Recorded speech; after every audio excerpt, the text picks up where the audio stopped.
All right, YouTube, how you doing? Welcome back to the channel and welcome back to another golf video.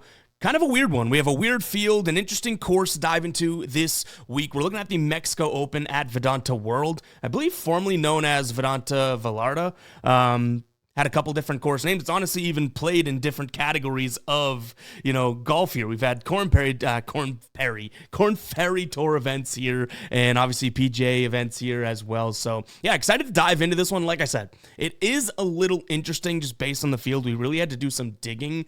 But some weeks when, you don't have the most premier field are going to be when you really find some value. So very excited to do that. But as always, guys, keep an eye down on the pinned comment. That'll take you to the Guy Boston Sports site for all of my final plays. So I'm actually rolling with myself, absolutely free.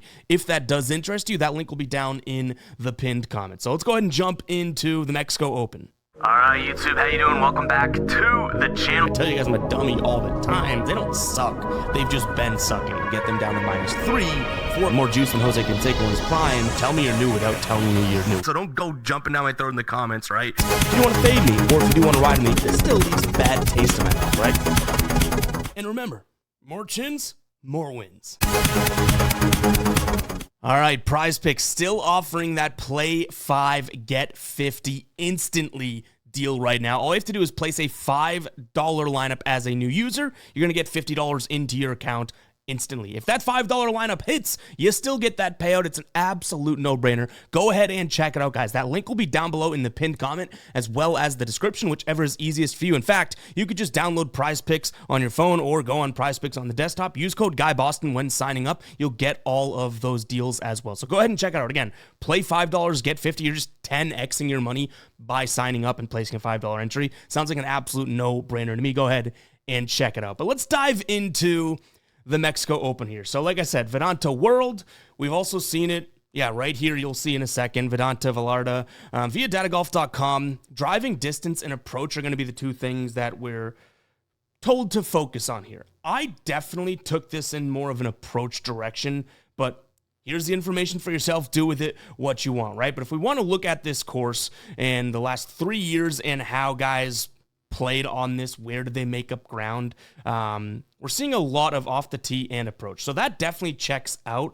I do, like I said, kind of favor the approach because based on my research of this course, realistically, the distance, sure, you can get some more strokes and you can make up ground, but as long as you're not putting yourself in harm's way off the tee, you can make up some ground and definitely gain strokes in the field. So I viewed it more as like a, hey, let's just keep it in the fairway and then really hammer home the approach shots this week. So overall, and you can even see that, right? Like the last few winners, Jake Knapp, Tony Finau, John Rahm. Look at how Jake Knapp gaining nearly 2.2 strokes in the approach. He won it only gaining 0.6. I say only, it's still a green number. That's great. But in the first two here, so the last 2 years, Tony Finau and Jake Knapp both gaining strokes on the approach more so than off the tee. I'm not really focusing on around the green. You can even see here, we have this listed as, the top 3 winners, the top 3 second places, the last 3 winners, last 3 second places, the last 3 third places, that type of thing. You can see as we scroll down and down, some red kind of comes into play in the around the green. And these are still guys that performed and placed at the top 10, top 20, that type of stuff, right? So I'm not necessarily putting too much focus on the around the green. These are large greens. I expect guys to be able to get up and down. And if you make the green, if you miss the green, I should say, you're already kind of at a disadvantage, but I'm looking for guys, like I said, to focus on that approach shot. So we're kind of saying don't miss damn greens, you know what I mean? In terms of putting, we do have large greens. I already mentioned it. Pass palm grass, chipping grass, pass palm. Rough is pass palm. This is Greg Norman course playing 74-36 in terms of yardage. Putting, sure, we're going to see a lot of guys gain strokes, but even as we start to look at guys kind of in that top 20 range, they didn't really make up much ground as in terms of, putting on the weekend, right? So I don't think that's as much of a focus. And even here, as we scroll down and look at the 19th and 20th places, look at guys off the tee were losing strokes, but realistically, guys were still gaining strokes on the approach. So approach. That's how I'm taking it. You guys have the information here. Do with it what you will, but I would advise, I guess this is an approach type of a focus. Driver, you can see you do gain rounds if you are long, lose strokes if you're short, but nothing that's crazy to me. This is the biggest focus. And you guys know, if you've been watching all year long, I love these courses that really task the golfer. to hit those long irons in on their second shots and make some great shots, from distance, right? 176 to 225 is the biggest bucket in terms of approach shot distribution. So we have that kind of filtered in and built into our model as well. And like I said, it's a weird field. Like Akshay Bhatia, Rasmus Højgaard, and Kurt Kitayama are the top three guys. 14-1 for Akshay, Rasmus 18-1, and then Kurt 20-1 there. Let's go through these three and we'll talk about it. You can see I have Kurt Kitayama favorited, so he is probably out of these three my favorite. Spoiler alert, but let's dive into each of them because I don't mind Akshay here. I just don't know how confident I am, right? We have a decent amount of 2025 data. He is T32 at the Century, T22 at Pebble Beach, T32 at Waste Management, and then finally breaks that top 10 last week at the Genesis, in which he gained plenty of strokes. The around the green, he's lost in 4 straight, but again, I hate to say it, I just don't care that much about him losing strokes around the green. He'll get there. These are minimal. If he even puts up a flat 0.0 in around the green, I think it benefits him. The approach last week, now this course is going to play a lot different than Torrey Pines, but the approach, 4.3 strokes gained. In round 1, he gained 1.1, 3.2 in round 2, and then kind of fell off in the later rounds, but nonetheless, on the weekend, or on the week overall, 4.3 strokes gained on the approach. That's good to see. The thing that kind of worries me is his driving accuracy and then kind of the mixed bag in terms of his greens and regulation and gaining shots on the approach. So I'm not going to sit here and naysay Akshay. Does that rhyme? Naysay Akshay? But I'm just not totally buying him this week, especially given the fact that, he's got the shortest odds out there. Next up is going to be Rasmus Højgaard. I don't really know what to make of him. He's had some good appearances, some bad appearances. Cut last week, just absolutely terrible. Strokes gained overall, negative 13 strokes. Off the tee, terrible. Tee to green, terrible. So not loving it. Hasn't looked all that accurate. Mixed bag in terms of the approach. So yeah, this is obviously going to be a spot that kind of is tough to make an argument for him, but strokes gained tee to green in the field, he's ranked 27th. Approaches from those long irons, right, 13th. So there is some positive to look at, but as the number 2 guy in the field, I don't think we're touching him. My sort of horse this week, the guy that I'm really liking, is going to be Kurt Kitayama. And we're still kind of waiting for Kitayama to wake up, right? Like we've mentioned him in plenty of videos. Played really well towards the tail end of last year.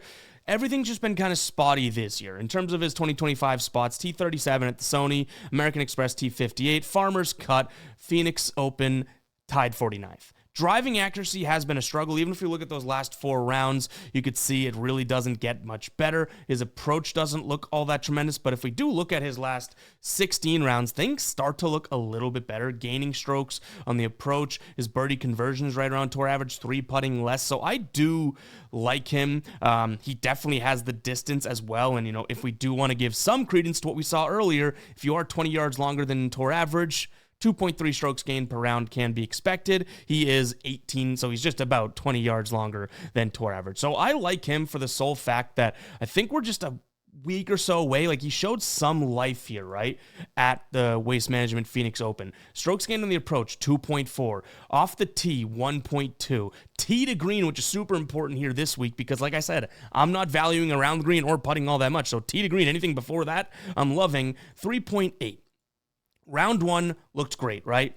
The two spots that we are focusing on, I don't really mind. Even at the Farmers, round 1, he looked good. Round 2, yikes. Round 3, yikes. Round 4 gets a little bit better. So I'm saying 50% of the time at the Waste Management, he actually looked, I'd say, okay.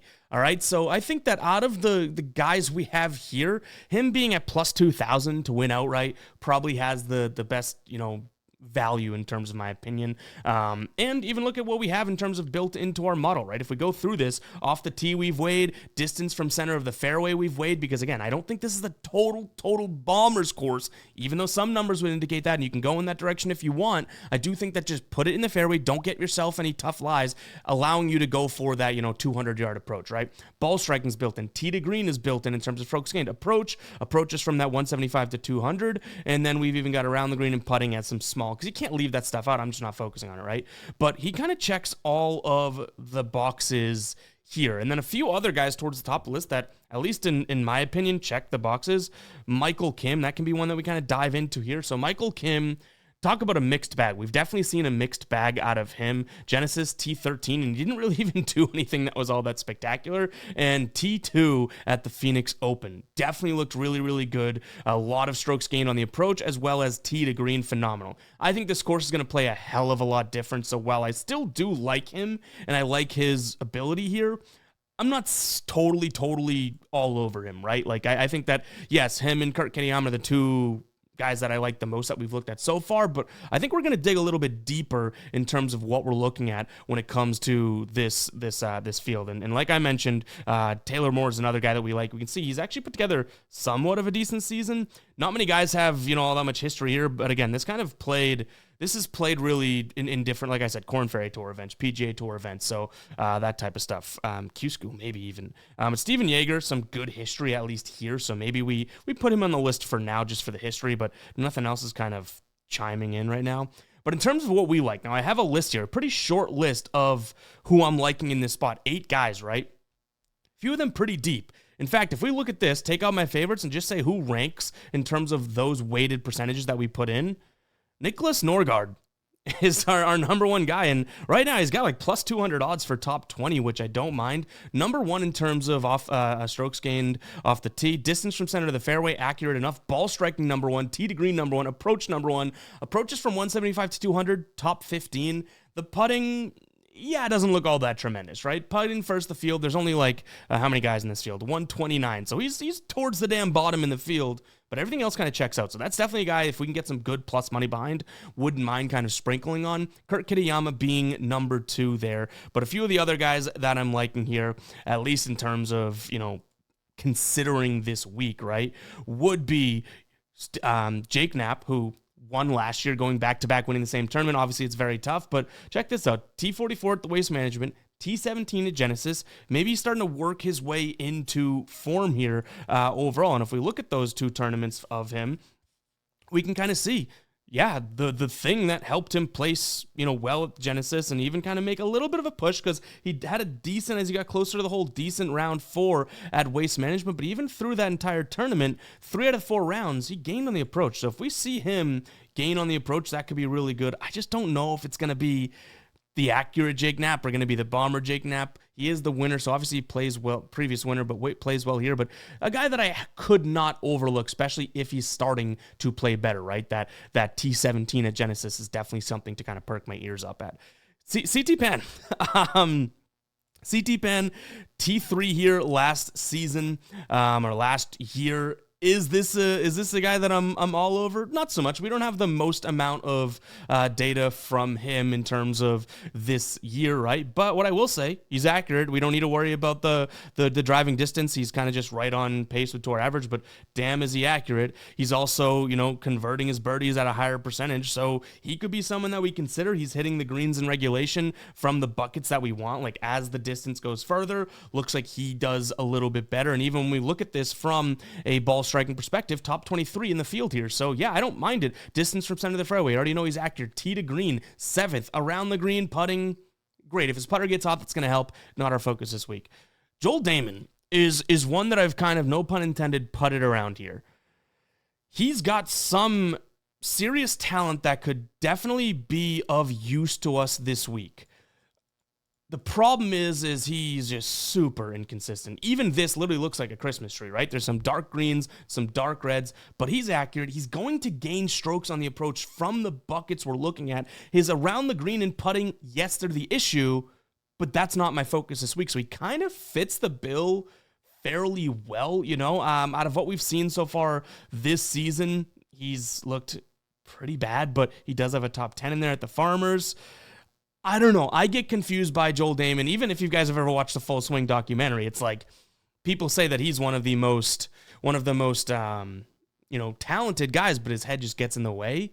Maybe in a field that has far less notable names, Joel Dahmen could be someone to keep an eye out on, because he does kind of light up the model decently, right? Approaches from that distance, ball striking, tee to green. I don't mind it. Is he that accurate? I mean, the numbers say yes. I mean, the smaller sample size we get, we go last 5 rounds here, the accuracy numbers do definitely drop, and that is actually I wanted to look at last 4, because that would be 2025. The numbers do slightly drop, but overall, not to a detrimental degree, right? Just slightly. So, yeah, I'm kind of in on Joel Damon here. We'll see what we come out in terms of odds. And then we already mentioned Nicholas Norgard here. I think that this could be a good spot. He lights up the model. Do we have all the information we need on him? Maybe not. Has he been playing phenomenally? Maybe not, but he does have, I believe, a month ago on the DP Tour, he has a top 5. So, yeah, that data's not in here, obviously, in his recent performance, but take that for what it's worth. He might have, it's not like that has the craziest amount of competition from week to week. Top 5 there. I think it was a T4 at the Dubai. So, yeah, maybe that's a decent look, but that's what we're looking at as of right now in terms of this week. Like I said, it's a really weird one. I knew I threw a lot at you there. In fact, if you're a casual golf fan, some of these names, you're probably like, who? But these are some of the tournaments that I find a lot of fun, even just watching. Forget betting for a second, right? Watching these, because you start to learn about guys that maybe you're not focused on, especially if you are, say you watch my NBA, NFL, MLB videos, and you're like, oh, I'll try golf. And Scotty Scheffler, Rory, these names, right? Watching a tournament, being invested literally into a tournament like the Mexico Open, you can start to develop some fandom for some other guys, right? That maybe don't have that mainstream vibe. And don't we all love the idea of like having that non-mainstream guy that we like, and then all of a sudden he becomes good? You know what I mean? So yeah, it's really fun week ahead of us here. We'll see what we do in terms of our plays. Like I said, I'm not going to go crazy, but there could be some nice value plays here where we kind of bite off a decent amount and see what happens. So yeah, keep an eye on the pinned comment. It'll take you to the Guy Boston Sports site for all my final plays, absolutely free. If that does interest you guys, that's all I have for you in this video. And yeah, we'll catch you guys in the next one, right? Peace out.